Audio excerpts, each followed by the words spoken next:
All right, hey everybody, welcome back to the channel. This is Rob here at Smirking Gun Reviews. It is 6:34 in the AM here, and after having a night to sleep on it, and after the great reaction to the live stream and everything last night, sorry, I've got major league bedhead going on. I figured it's time to do a proper review of last night's episode. I realize it's not going to get that many videos or reviews, but I figured we'd give this a shot anyway. So, Season 8, Episode 5, The Bells, the penultimate death knell to the show that, as of now, is, as so many people, I just don't care.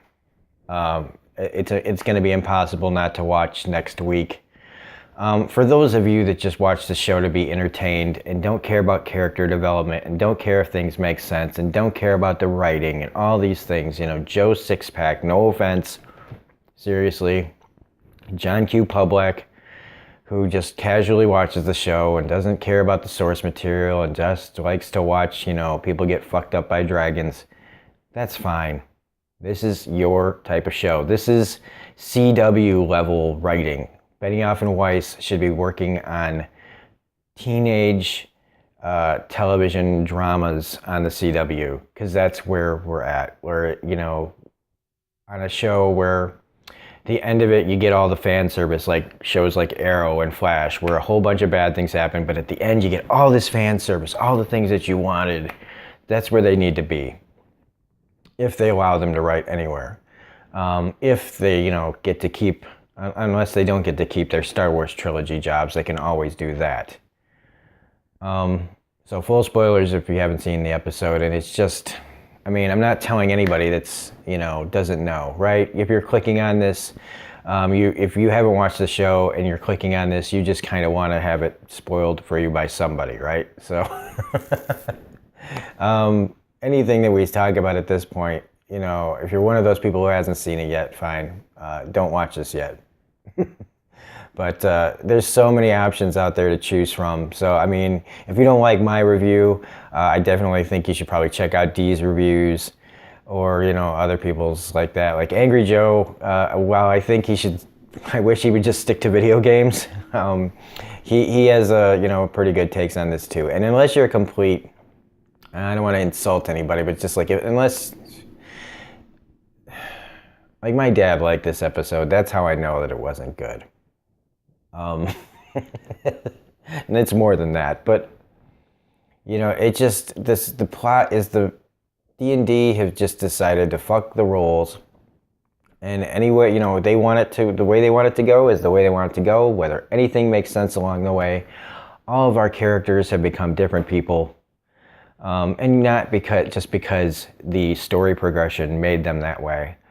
Even in this episode, we have another turn from Arya, who goes from being, our favorite murder child to, going back to realizing that, who she really is and what she can be. And that's what I think the whole thing with the fucking horses and all that stuff is just... But it's done just so terribly, and just, how many times can they give us Arya fake out deaths? It's in this episode without her really doing anything.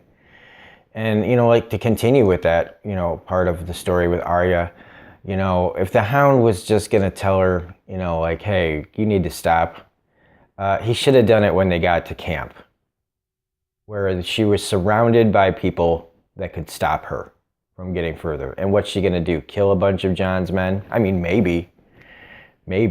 But then, maybe that's what D&D would have done. Something stupid like that, where Arya kills some of her own people to get in there. But if he was going to do it, I feel like he should have done it then. Not all the way, they have to let her go all the way to the abyss. So, then they can have her run through the city, which, think about how long that stuff was. Showing us Arya trying to tell people to get out of the city. And then the whole horse scene. That was a whole lot of episode that didn't need to be there. This whole thing shouldn't be happening in the first place, right? None of this episode should not exist. That's what I think. If you're going to go give us 8 seasons, but still 10 episodes each. If we had gotten 20 episodes the last couple of seasons total, that would have been better than this. if we had gone on for another 2 seasons, 1 or 2 seasons, full seasons, all this way, this whole thing about them rushing to get through this is just the biggest, everybody that was trying to remain hopeful, like, that's how, loyal everybody was.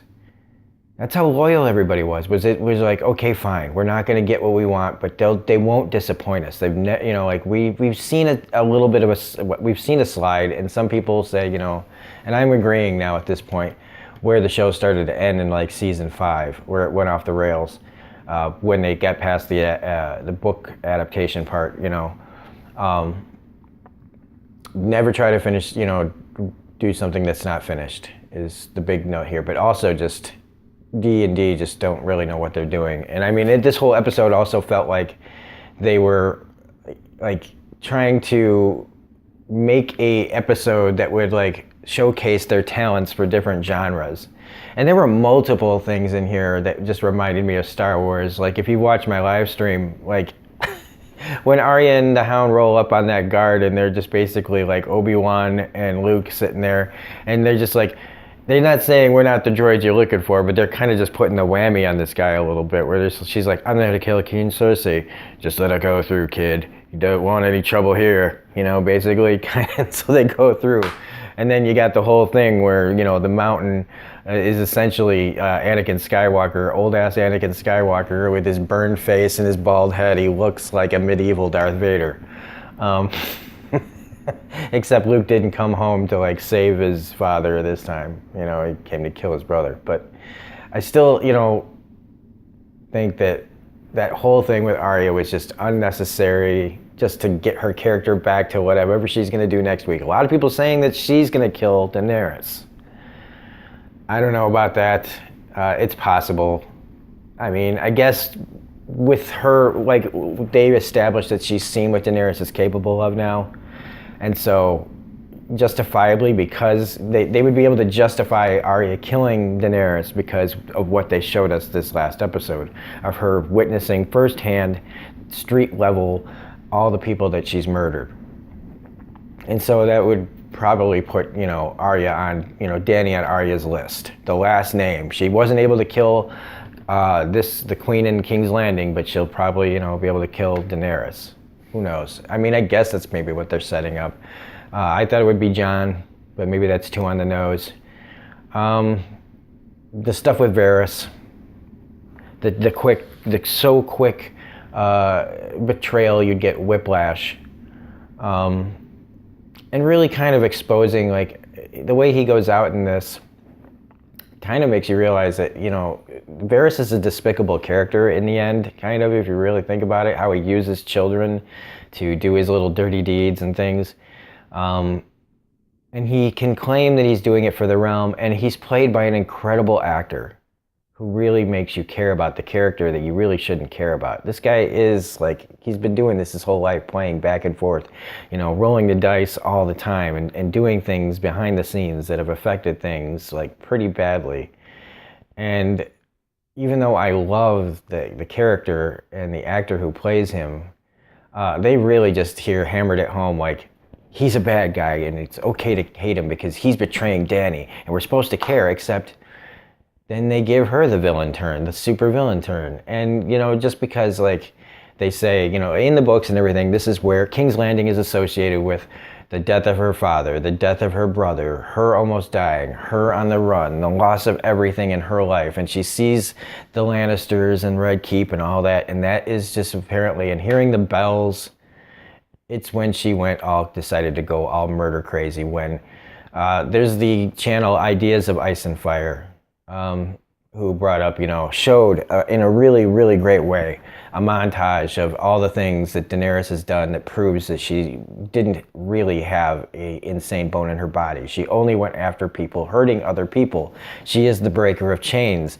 She is not the killer of women and children. She is the savior of women and children. And even if D&D think that this is some sort of clever thing that they've been setting up, subtly with all their multiple back doors through little bits of foreshadowing that they can easily blame, explain their reasonings for, which seriously, if you look at this show, they've got all sorts of back doors built into these scripts where little tiny details have been put in where it's really easy to just explain these things that we don't like.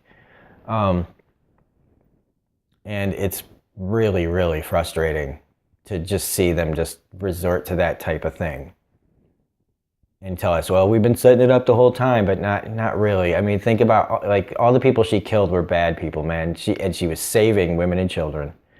And this hero that everybody, I mean, there's a meme out there about people who name their kids Khaleesi or Daenerys, and there are, and then that look on their face of, oh God, I just named my kid after a woman who murders women and children. It's funny. But I mean, that's the level, status level, like Daenerys and Khaleesi are names that people give their kids. And now, that's how convinced everybody was that she was a hero.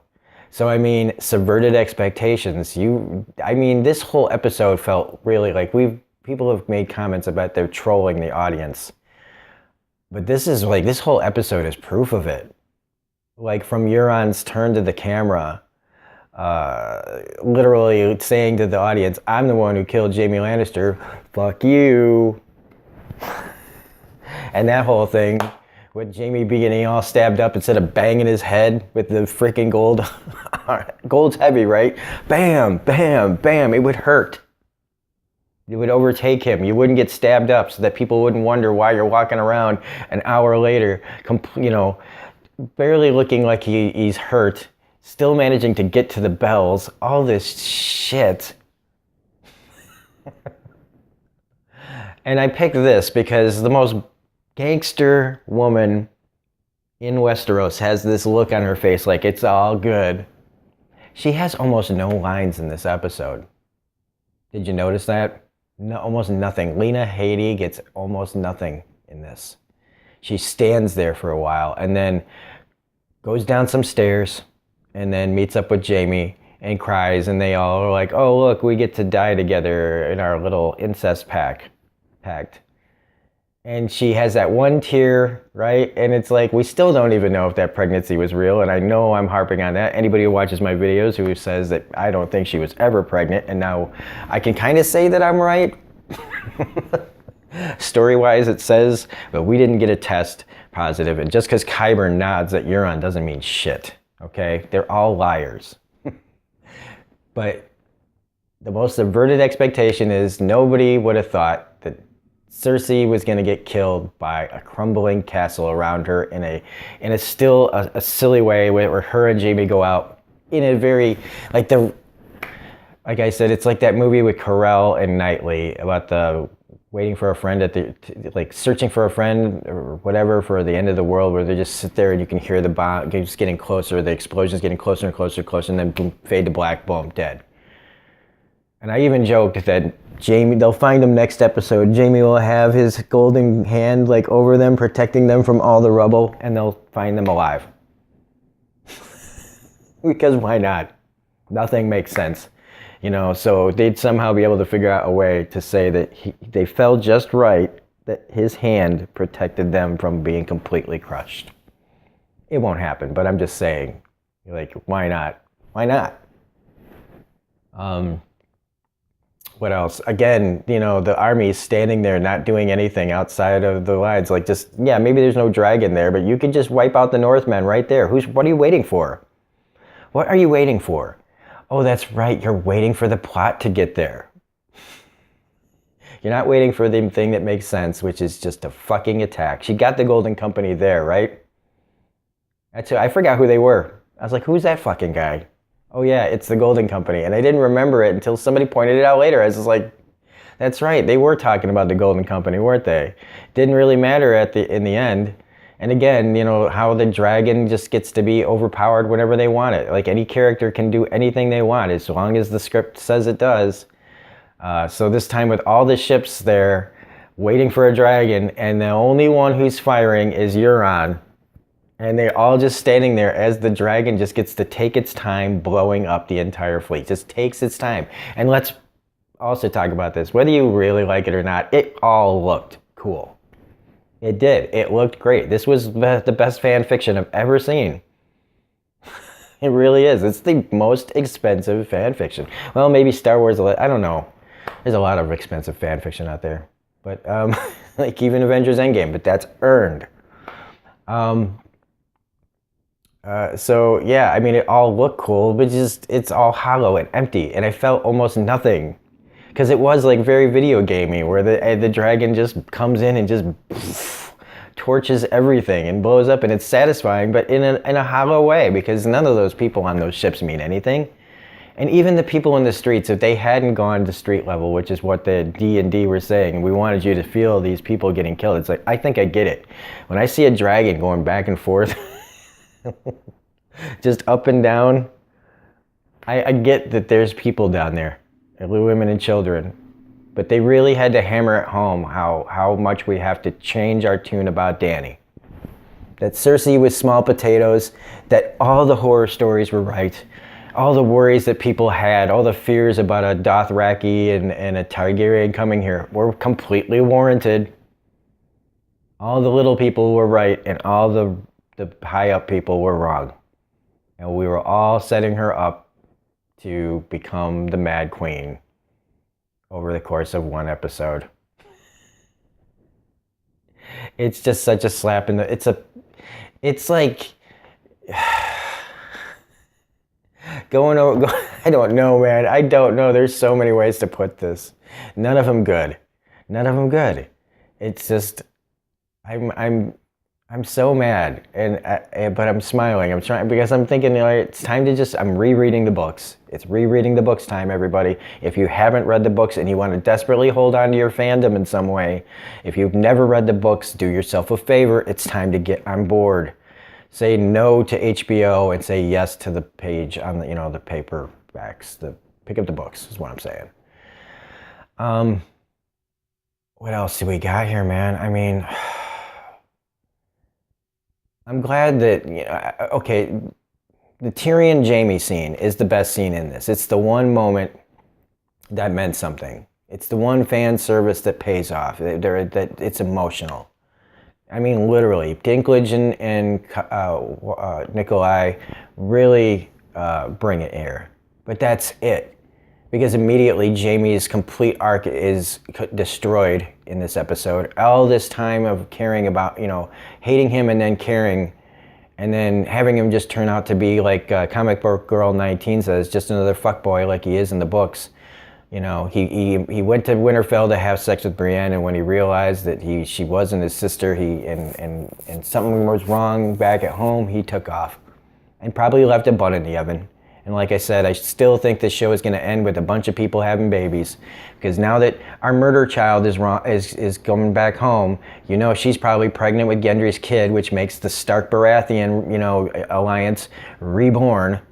And then you've probably got, Brienne having a half Lannister kid, so that means the Lannisters can live on in some way. I'm telling you, man, babies all over the place. Tyrion takes the throne, gives the North their freedom, and, says fuck all. Maybe they create some sort of United Nations. I don't know. It just, maybe, like I was saying, like when people were talking about, the dragons, these mystery dragons that were supposed to be out there that nobody knew about. I was thinking, wouldn't it be hilarious if like Hiccup and Toothless just showed up with all the dragons from How to Train Your Dragon and just came and like rescued everybody?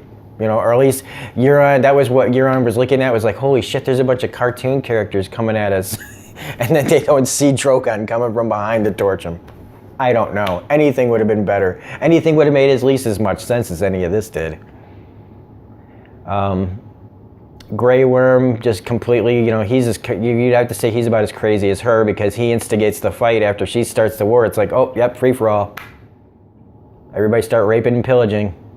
All these Northmen, they're supposed to be honorable, and they just go nuts. And yeah, Jon tries to help one person. It's all just so laughable and sad that this is what it's come to. This is the legacy it's going to leave behind. Because I have a hard time just thinking about the past episodes that were good now, and going, well, where's the cutoff point? When can I stop? You know, like, when would have been a good point to stop watching? You know, somewhere in episode 5, like Hardhome, I don't know, but like, it just, I'll never be able to go back to it. I don't know how I'll ever be able to watch the prequel stuff or whatever they do. I don't know. It's just, and I know that you're all, a whole bunch of you are feeling it, and a whole lot of people just don't get why we're upset. And that's another thing. It's just about how this show is that this show has become for the just casual viewer that doesn't care. That's who this is for. And this lady, I mean, she at least should have gotten killed by somebody of value. And Jamie could have, you know, died more. I don't know. He never should have left Winterfell. All these things, this entire season should not exist. And I could keep going and going and going, and I'll probably kick myself for missing more things. But there's just so much out there. There's so much out there that I don't think we can get all the information from just one video. I think this, as a community, it's what's important about watching this and sharing it, and going to other people's videos and getting all the story and all this stuff, because I mean, this is time for all of us to mourn. I'm mourning this one of the greatest shows of all time. I mean, can you imagine? Oh man, if like, oh man, I'm done trusting HBO. So anyway, if I've forgotten anything, leave it in the comment section. But I felt like doing this properly, and so anyway, whether anybody watches it or not, this is Rob at Smirking Gun Reviews saying, if you like this video, please hit the like button, comment, share, subscribe. We need to get to 1,000 so we can get our live streams back to where they were. Otherwise, I really appreciate everybody checking this out and the live streams. We will be doing the pre-show and post-show stuff next week for the series finale. So have a great day. Thanks again for checking us out and all the support, and we will see you next time. Wipe that tear off you.